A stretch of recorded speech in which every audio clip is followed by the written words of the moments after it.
सभी को good afternoon.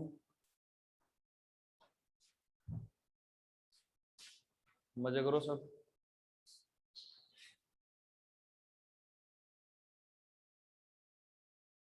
शुरू करते हैं अपन। तो अपन पढ़ रहे थे राजस्थानी लघु चित्र शैलियां। देखो, राजस्थानी लघु चित्र शैलियों का मतलब है, पहले एक छोटी सी बात बताता हूं मैं इस चैप्टर को शुरू करने से पहले। शुरू ये, तो इससे शुरू करने से पहले एक बात सुनना ध्यान से सब, जिससे कि आपको ये चैप्टर समझ में आए। देखो, जो राजस्थानी लघु चित्र शैलियां हैं, इसमें क्या होगा, लघु चित्र का मतलब होता है, राजस्थानी का मतलब तो आप समझ गए होंगे, लघु का मतलब होता है छोटे प्रारूप। लघु का मतलब होता है छोटे,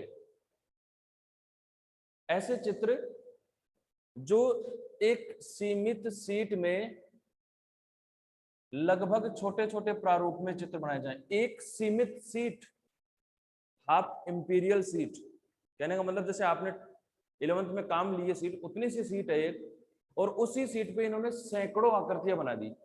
100 से अधिक आकृतियां इन्होंने एक सीट पे निर्मित कर दी। तो ऐसे इन सीटों पर निर्मित इन्होंने आकृतियां की, इनको इसलिए लघु चित्र शैली कहा गया है। भाई, एक इतने सी सीट में इतनी सारी आकृति बनाई है, तो जाहिर सी बात है छोटी छोटी आकृतियां बनाई होंगी इन्होंने। तो छोटी छोटी आकृतियां बना, और अपने को इनके प्रमाणिक साक्ष्य भी मिले हैं। इनके चित्र भी जो पहले के चित्र बने हुए हैं, पूर्व चित्र बने हुए हैं, इनको अपन ने देखा हुआ है और आप लोगों को भी दिखाया जाएगा जैसे चैप्टर में है।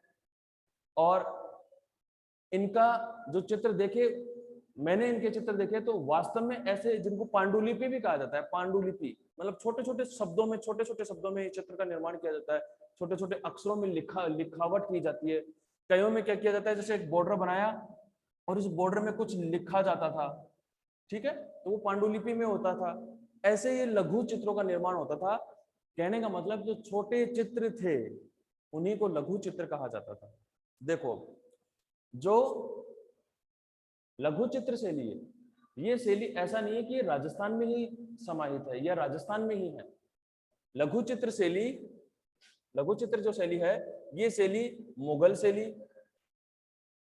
पहाड़ी शैली, अपभ्रंश शैली, अपभ्रंश शैली, जैन शैली, राजस्थानी शैली, ठीक है। तो मतलब ये जितनी शैलियां हैं, ये सारी की सारी कौन सी शैली है, लघु चित्र शैली है। ये सारी लघु चित्र शैली है। लघु चित्र शैली का मतलब मैंने बताया आपको कि एक सीट में छोटे से छोटे चित्रों का प्रारूप तैयार किया जाता है। एक छोटी सी सीट के अंदर 100 से अधिक चित्रों का निर्माण कर दिया जाता है, वही लघु चित्र होते हैं। और ये जो मुगल शैली है, पहाड़ी शैली है, अपभ्रंश शैली है, जैन शैली, ये पढ़ेंगे आगे अपन। मुगल शैली इसमें से पढ़ चुके हैं अपन, इसलिए आपको पता भी होगा। जैसे अपन ने बताया भी कि एक सीट में ही खंडों में विभाजित करके अलग अलग खंडों में चित्र बना दिए। एक हाफ इंपीरियल सीट, जैसा सोचो आपके पास जो आप काम में लेते हैं ऐसे सीट है, और उस सीट पे 100 से अधिक आकृतियां बना दी, अलग अलग खंडों में विभाजित करके चित्र का निर्माण कर दिया, तो वो लघु चित्र हो गए। इसलिए मुगल तो पढ़ लिए अपन ने, लेकिन पहाड़ी, अपभ्रंश, जैन, राजस्थानी, ये सब भी लघु चित्र शैलियों में ही आते हैं, ठीक है। तो राजस्थानी शैली भी इसी लघु चित्र शैली का प्रारूप है, जिसको अपन आज पढ़ेंगे। देखो आगे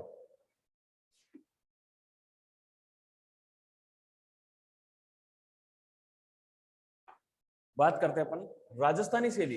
राजस्थानी शैली शुरू कहां से हुई है? देखो, राजस्थानी शैली में मंदिर श्रृंखला जो है, मंदिर श्रृंखला जो है, उस मंदिर श्रृंखला से ही चित्रों का निर्माण हुआ है। शुरुआत मंदिर श्रृंखला से हुई है। कैसे हुई है मंदिर श्रृंखला से? क्योंकि मंदिर के भित्ति चित्रों का निर्माण किया जाता था। मंदिर में जो मूर्ति होती थी, उसके पीछे जो पर्दे वगैरह लगाए जाते थे, उन पे चित्रों का निर्माण किया जाता था। मंदिर में एंटर होती, चारों तरफ दीवार पे जो सारे चित्र बनाए जाते थे, तो वो भी चित्रों का प्रारूप माना जाता है, चित्रों का निर्माण काल माना जाता है। इस हिसाब से मंदिर श्रृंखला से ही धीरे धीरे मूर्त रूप, मूर्त का मतलब जैसे देखने में ऐसे लगे कि जैसे हूबहू, जैसे हकीकत हो, ऐसे चित्रों का निर्माण धीरे धीरे होने लग गया, ठीक है। देखो, इतिहास, इतिहास जो है इसका, वो इतिहास क्या है, जैसे अपन ने ऐतिहासिक प्रमाणों के आधार पर राजस्थानी शैली का उद्भव विकास, देखो इसका इतिहास क्या है।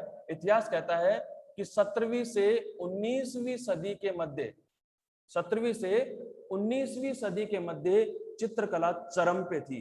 मतलब राजस्थानी चित्रकला जो थी वो 17वीं से 19वीं सदी के मध्य चरम काल पे थी, अर्थात इस काल को राजस्थानी शैली का स्वर्ण काल कहा जाता है। भाई इस समय सबसे ज्यादा चित्रों का निर्माण किया गया और इस समय ही सबसे ज्यादा चित्रों में देखरेख की गई, सबसे ज्यादा लघु चित्रों का निर्माण इस समय ही किया गया था।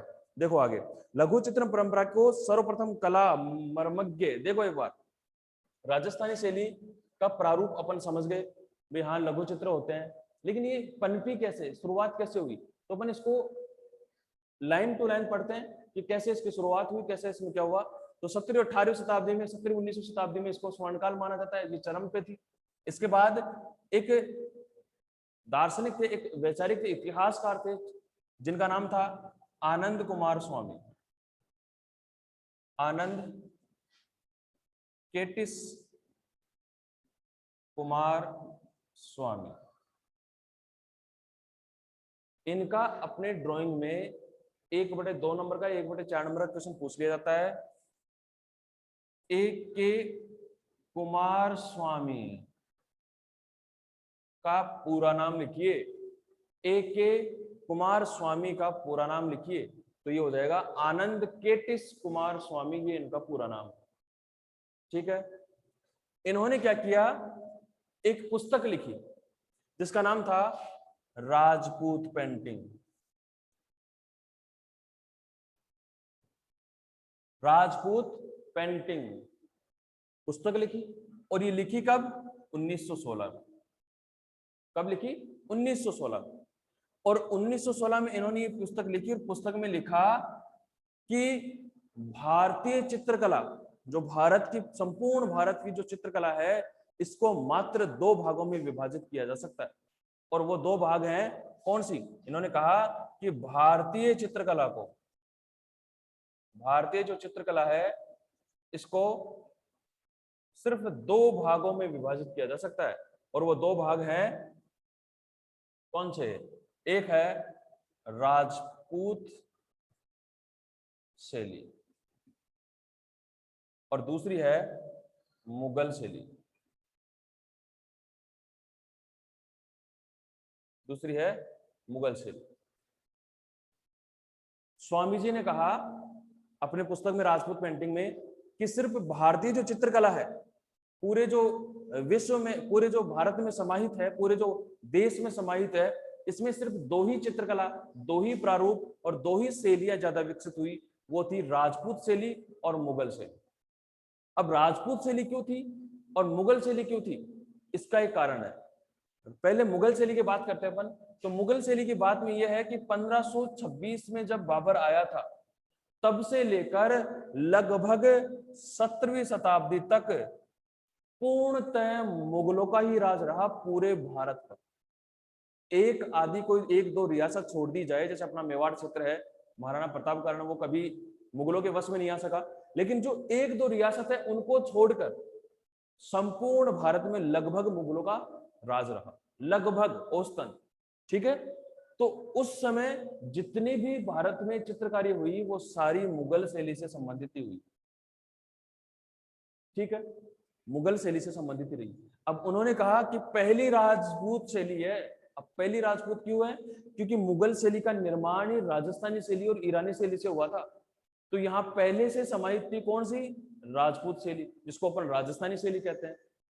अब धीरे धीरे इसका प्रारूप समझ में आया कि यह तो संपूर्ण भारत में इनका राज था, इसलिए मुगल शैली समझ में आ गई, वह मुगल शैली है। लेकिन राजपूत शैली पूरे भारत में कैसे हो सकती है, वो तो सिर्फ राजस्थान में ही थी। तो इसमें क्या था, क्योंकि राजपूताना का जो विस्तार था, विस्तार दूरी जो फैली हुई थी, वो गुजरात से बुंदेलखंड तक थी, गुजरात से बुंदेलखंड तक।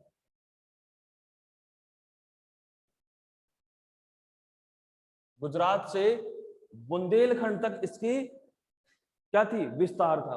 और दूसरी ओर हिमालय की तलहटी से, हिमालय की, जहां से हिमालय शुरू होता है, हिमालय की तलहटी से कहां तक, मालवा तक। जो अपन ने मालवा का क्षेत्र पढ़ा था दक्षिणी शैली में, कि मालवा क्षेत्र था जिसमें एक ग्रंथ का निर्माण हुआ था। कौन से ग्रंथ का निर्माण हुआ था? नियतमनामा। हाँ, नियमतनामा ग्रंथ है, नियमतनामा। शाबाश। तो ये नियमतनामा था, ये ग्रंथ कहां बना था? मालवा में बना था। और इसमें कहा गया कि राजस्थान का उस समय, मतलब सॉरी, राजपूतों का उस समय शासन जो था वो गुजरात से बुंदेलखंड तक फैला हुआ था, और दूसरी साइड में हिमालय की तलहटी, जहां से हिमालय शुरू होता है वहां से लेकर मालवा के क्षेत्र तक पूरा फैला हुआ था। अर्थात उत्तर से दक्षिण और पूर्व से पश्चिम पूरे क्षेत्र में राजपूत शासकों का राज रहा। और ऐसे कहा जाता है कि राजस्थानी शैली, इसीलिए इसको राजपूत शैली कहा गया क्योंकि राजपूत राजाओं के काल में ही सबसे ज्यादा चित्रों का निर्माण हुआ है। और आज तक इतिहास को उठाकर देखेंगे, भारतीय इतिहास को देखेंगे, तो राजपूत शासकों के समय में ही सबसे ज्यादा किसका निर्माण हुआ? चित्रों का निर्माण हुआ है। इसीलिए आनंद जो स्वामी जी हैं, इन्होंने क्या कहा कि राजपूत शैली इसका नाम सही रहेगा। तो इन्होंने भारतीय शैली को सिर्फ दो भागों में बांटा, राजपूत शैली और मुगल शैली। यहां तक किसी को कोई समस्या है क्या? यहां तक किसी को कोई समस्या है क्या?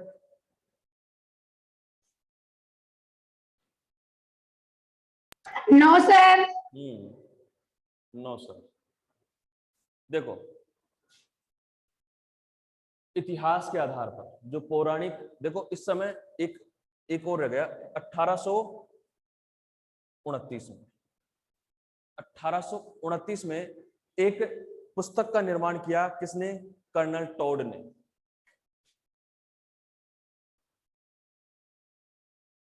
कर्नल टोड ने एक पुस्तक का निर्माण किया।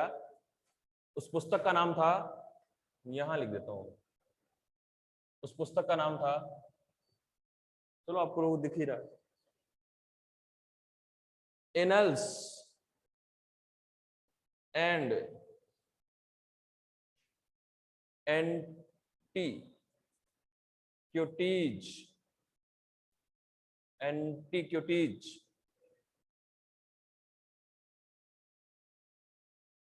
Of Rajasthan. Annals and antiquities of Rajasthan. Annals and antiquities of Rajasthan पुस्तक का नाम है। ये पुस्तक लिखी थी कर्नल टोड ने 1829 में। इस पुस्तक में सर्वप्रथम राजस्थान का नाम रायथान से राजस्थान कहा गया था, क्योंकि इसका पहले नाम था रायथान,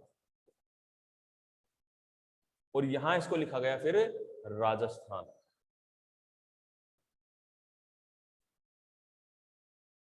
ये बात आप मोस्ट है, ये बात आप याद रखेंगे। Annuls and antiquities of Rajasthan पुस्तक का नाम है, 1829 में निर्मित की गई और कर्नल टोड द्वारा निर्मित की गई, और इसमें राजस्थान को राजस्थान कहा गया, और यहीं से नवीनीकरण राजस्थान का शुभारंभ हुआ, और यहां से लोग राजस्थान के नाम से जानने लगे। तो ये बात थी। यहां तक अपन ने पढ़ा कि इस समय जो राजस्थानी शैली थी, इसको मंदिर श्रृंखला से धीरे धीरे आगे बढ़ाया गया। 17वीं से 19वीं शताब्दी में इसका स्वर्णकाल रहा, और आनंद केटिस कुमार स्वामी जी ने एक पुस्तक लिखी 1916 में, जिसका नाम था राजपूत पेंटिंग। उसमें राजस्थानी शैली को, सॉरी, भारतीय शैली को दो भागों में बांटा, और भारतीय शैली को दो भागों में बांटकर कहा गया कि भारतीय शैली के सिर्फ दो ही भाग हो सकते हैं, एक राजपूत शैली और एक मुगल शैली। ठीक है, तो भारतीय चित्रकला को इस प्रकार दो भागों में बांट दिया गया। आगे अपन एक बात पढ़ेंगे जिसको मैं बताऊंगा कि इसमें और उसमें क्या कंपैरिजन कर सकते हैं अपन। फिर कर्नल टोड ने 1829 में पुस्तक लिखी annuls and antiquities of Rajasthan. इसमें राजस्थान को राजस्थान नाम से पुकारा गया था। ठीक है, फिर आधुनिक काल में, अभी आधुनिक काल में ओसी गांगुली,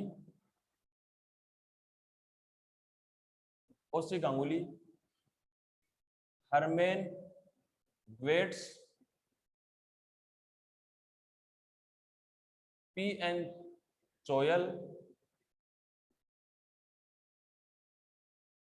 इन्होंने लगभग इन्होंने मिलकर एक भारतीय शैली को, एक नाम और रह गया इसका, कार्ल खंडालावाला,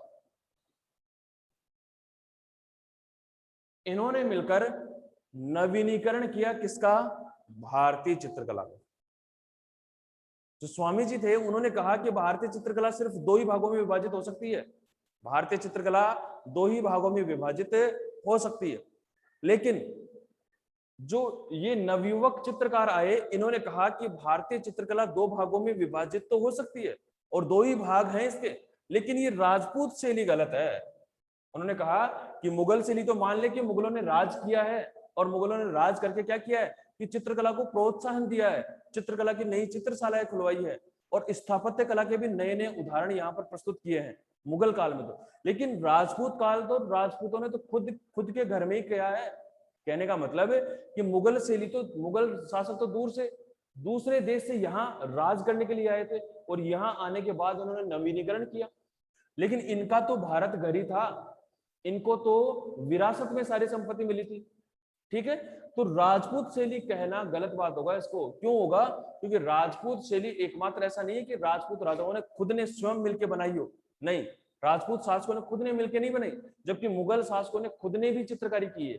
ऐसे ऐसे शासक रहे जैसे जहांगीर था, अकबर था, इन्होंने, ये तो खुद पारंगत थे चित्रकला में। तो ये मुगल शैली तो कहना सही होगा, लेकिन राजपूत शैली कहना गलत होगा इसको।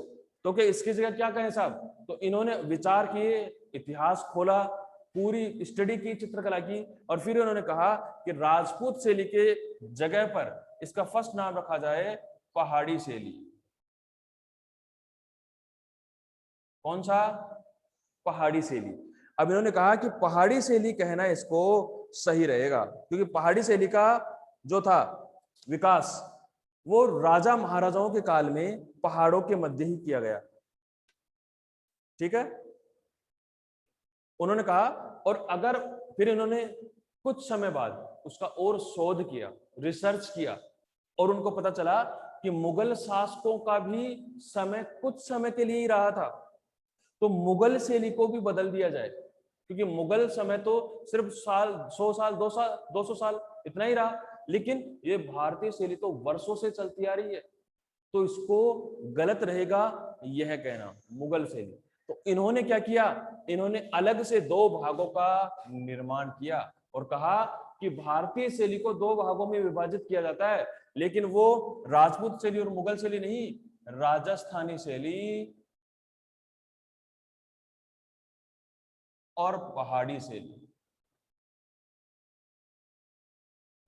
कि राजस्थानी शैली और पहाड़ी शैली के नाम से ही इसको जाना जा सकता है, या तो राजस्थानी शैली या पहाड़ी शैली, इन दो के नाम से ही इसको जाना जा सकता है। ऐसा नहीं है कि इसको राजपूत शैली कहा जाए या मुगल शैली कहा जाए, क्योंकि राजपूत तो शासक थे, वो एक शैली कैसे हो सकते हैं? राजपूत तो शासक थे, उन्होंने तो काम करवाया है किसी और से, तो वो उनके नाम पे शैली थोड़ी बना सकते हैं अपन। मुगल शैली, मुगल शासक थे, उन्होंने भी काम कराया, वो खुद भी शासक थे, खुद भी चित्रकार थे, इसलिए इस समय को भी माना गया। तो इस समय को मानकर पहाड़ों में बनाया गया कि राजस्थानी शैली का मतलब तो राजस्थान का क्षेत्र पूरा था, उसमें चित्रकला का विकास हुआ, और पहाड़ी क्षेत्र का मतलब, पहाड़ी शैली का मतलब पूरे भारत में जितने भी पहाड़ी इलाके थे, इनमें शासकों ने जब राज किया तो पहाड़ों में शरण ली थी, और पहाड़ों में जब चित्रकला का विकास हुआ तो उसे पहाड़ी शैली के नाम से भी जाना जाता है। और पहाड़ी शैली ज्यादातर किस साइड में? जम्मू कश्मीर, हिमाचल, पंजाब, गुलेर, ऐसे क्षेत्र हैं जिनमें पहाड़ी शैली का विकास हुआ, और राजस्थानी शैली पूरे भारत में समाहित है। यहां तक किसी को कोई प्रॉब्लम है क्या? ठीक है। तो इधर मतलब गुजरात से पश्चिमी बंगाल तक, लास्ट तक, और इधर जो ऊपर जम्मू से लेकर लास्ट में कर्नाटक तक, पूरे भारत में किसका राज था? राजपूत शासकों का। और इसी हिसाब से अपन ने कहा है कि उत्तर से दक्षिण और पूर्व से पश्चिम तक पूरी राजस्थान शैली का या राजपूत शासकों का विकास रहा। समझ में आ गया होगा यहाँ तक? तो कोई दिक्कत हो तो वापस बताता हूँ, एक बार और सुन लो। राजस्थानी शैली के राजपूत शासकों का जो विकास था वो धीरे धीरे राजस्थानी लघु चित्र शैली का जो धीरे धीरे विकास होता गया, और इसमें मंदिर श्रृंखला से आगे बढ़ती गई बात। मंदिर श्रृंखला जैसे ही शुरू हुई उसके बाद में धीरे धीरे कागजों पर चित्रकारी आ गई, और धीरे धीरे कैनवास, कागज, कपड़े पे चित्रकार चित्रकारी करने लगे। आनंद केटिच कुमार स्वामी ने एक पुस्तक लिखी थी जिसका नाम था राजपूत पेंटिंग, 1916 में लिखी थी, और उस पेंटिंग में भारतीय चित्रकला को इन्होंने दो भागों में विभाजित किया। भारतीय चित्रकला को दो भागों में विभाजित किया, उसका नाम रखा राजपूत शैली और मुगल शैली। इसके बाद में इससे एक annuls and antiquities of Rajasthan पुस्तक है जो 1829 में कर्नल टोड ने लिखी थी। इसमें राजस्थान को राजस्थान कहा गया था। ठीक है, धीरे धीरे जो नवयुग कलाकार आए, उन नवयुग कलाकारों ने कहा कि जो स्वामी जी ने जो दो भागों में विभाजित किया है भारतीय चित्रकला को, ये दो भागों में नहीं है, ये दो भागों में तो है लेकिन इन दो भागों में नहीं है, वो दूसरे दो भाग है। कौन से? राजस्थानी शैली और पहाड़ी शैली। ठीक है, और राजस्थानी शैली का विकास इसलिए हुआ क्योंकि गुजरात से बुंदेलखंड अर्थात पूर्व से पश्चिम, उत्तर से दक्षिण तक राजपूत शासकों का राज रहा था। आनंद कुमार स्वामी का शॉर्ट में नाम A.K. कुमार स्वामी भी है, ये भी याद रखेंगे। कोई समस्या नहीं है यहां तक? आगे चले। यहां से आगे चलते हैं। यहां तक अपन ने पढ़ा, इसमें अपन ने पढ़ लिया कि राजस्थानी लघु चित्र शैली कैसे विकसित हुई और कैसे क्या इसका विकास हुआ, कौन सा इसका स्वर्णकाल रहा, ये सब अपन ने पढ़ा है इसमें। अब आगे देखते हैं, थोड़ा सा और आगे बढ़ते हैं इसमें।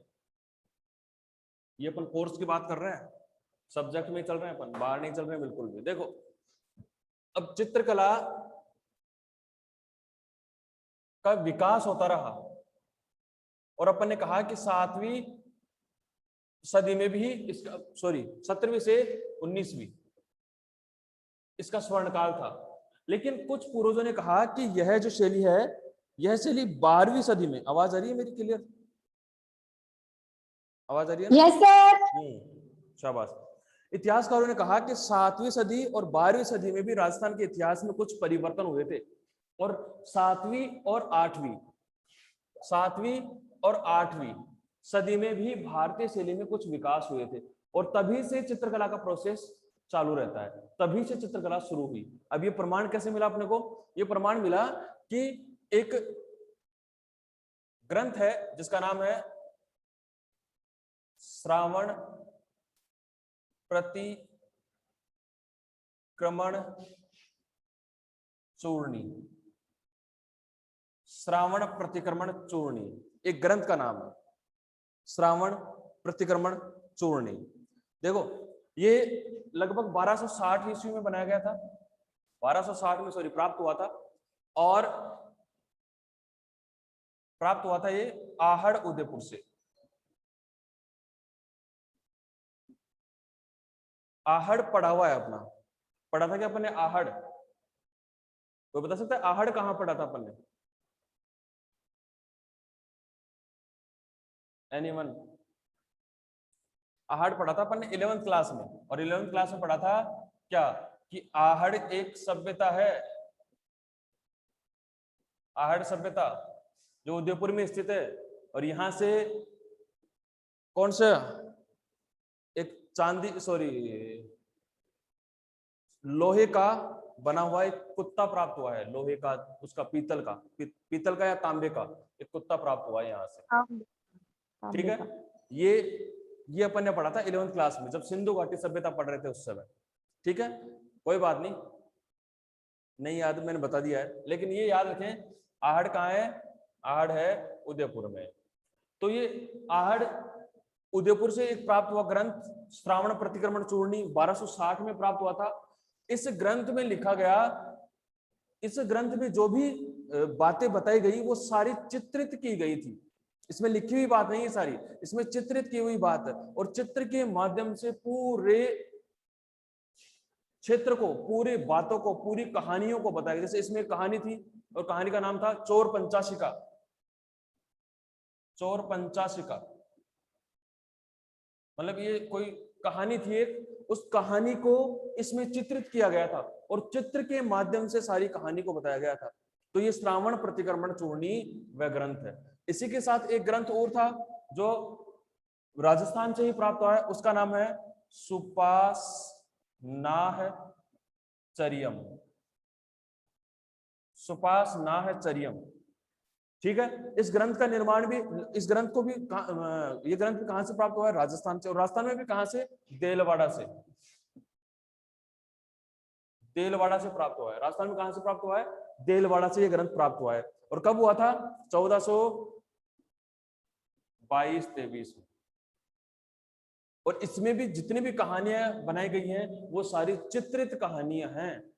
तो इसका मतलब पूर्व काल से ही चित्रकला राजस्थान में प्रारंभ थी और राजस्थान में इस चित्रकला का निर्माण चलता रहा था। राजस्थानी शैली में यह निर्माण बिल्कुल बराबर चलता रहा, क्योंकि इन प्राचीन ग्रंथों के आधार पर अपने को पता चला। ठीक है, ऐसे ही 1426 में एक ग्रंथ प्राप्त हुआ था। 1426 में इसका नाम था कल्पसूत्र। कल्पसूत्र 1426 में प्राप्त हुआ कल्पसूत्र। यह ग्रंथ, ये सारे चित्रित ग्रंथ हैं जो लगभग 7वीं से 10वीं 12वीं शताब्दी तक के निर्मित ग्रंथ हैं, जिनको चित्रित ग्रंथ कहा जाएगा। इनमें सारे जो कहानियां वगैरह बताई गई है वो सारे चित्र के माध्यम से बताई गई है। तो ये आप लोग अच्छे से याद रखेंगे सारे। ठीक है, एक बार सिस्टमेटिक लिख देता हूं मैं, जिससे कि आप समझ जाएंगे।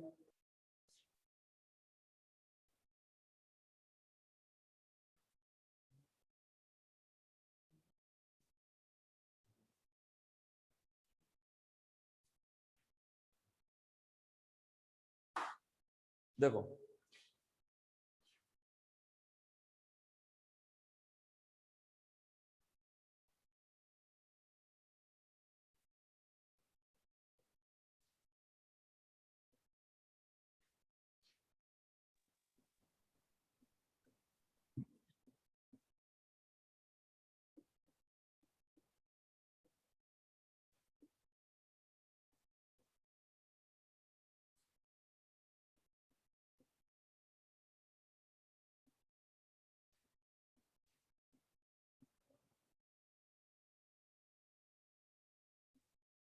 माउंट आबू, इसको सिरोही भी लिख सकते हैं अपन।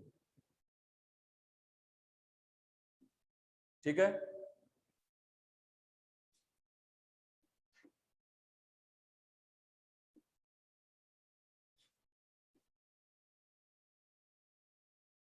कल्पसूत्र कब था? 1426। 1423। 23 था क्या? पहले 26 बताया था। 26। Very good, 26, 1426। ठीक है, कल्पसूत्र। और ये मेवाड़ से प्राप्त हुआ था, तो पूरे राजस्थान का नाम आएगा इसमें, इसमें कोई जगह का नाम नहीं आएगा, क्योंकि इसमें मेवाड़ क्षेत्र पूरा कंप्लीट आता है और मेवाड़ का क्षेत्र जो आएगा वो पूरे राजस्थान में ही माना जाएगा। ठीक है, तो ये यहाँ से प्राप्त हुए हैं ग्रंथ। ठीक है, इसके अलावा एक ग्रंथ और है,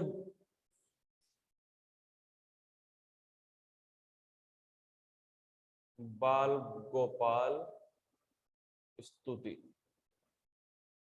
बाल गोपाल स्तुति, ये कब प्राप्त हुआ था अपने को? ये हुआ था 1454।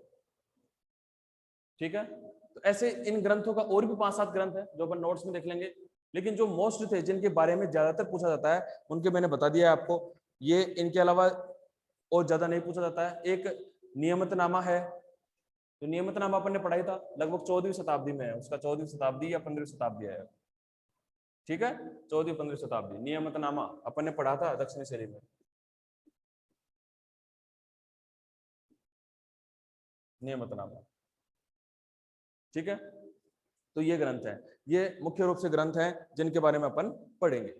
एक महाराणा प्रताप ने एक राजधानी बनाई थी, अपनी राजधानी बनाई थी कौन सी? चावंड। उस चावंड में निसारदीन द्वारा एक चित्रित ग्रंथ का निर्माण किया गया था जिसका नाम था रागमाला। इसको भी याद रखिए, ये लगभग 1605 में बनी थी। ठीक है, इसके बारे में ज्यादातर पूछा जाता है कि रागमाला, चित्रित रागमाला श्रृंखला कहां से प्राप्त हुई? चावंड से। किसने चित्रित की? निसारदीन ने। कब प्राप्त हुई? 1605 में। तो ये भी आप लोग इसको याद रखें। सही है, किसी को समस्या नहीं होगी यहां तक तो मेरे हिसाब से। ठीक है, अब राजस्थानी शैली को भागों में विभाजित करेंगे अपन कि राजस्थानी, क्योंकि अब यहां तक अपन ने उद्भव एवं विकास कंप्लीट पढ़ लिया है, कहां से प्रारंभ हुई, क्या हुआ, कैसे अपने को पता चला कि चित्रपन पे कैसे ग्रंथ प्राप्त हुए, ग्रंथ कौन से प्राप्त हुए, कब प्राप्त हुए, कहाँ प्राप्त हुए, ये सब अपन ने पढ़ लिया है लगभग, कौन से पुस्तक में किसके बारे में क्या लिखा हुआ है। तो अब अपन, अच्छा, तो नेक्स्ट जो बात हुई वो कल ही पढ़ेंगे क्योंकि अपना टाइम आउट हो चुका है लगभग। तो आगे के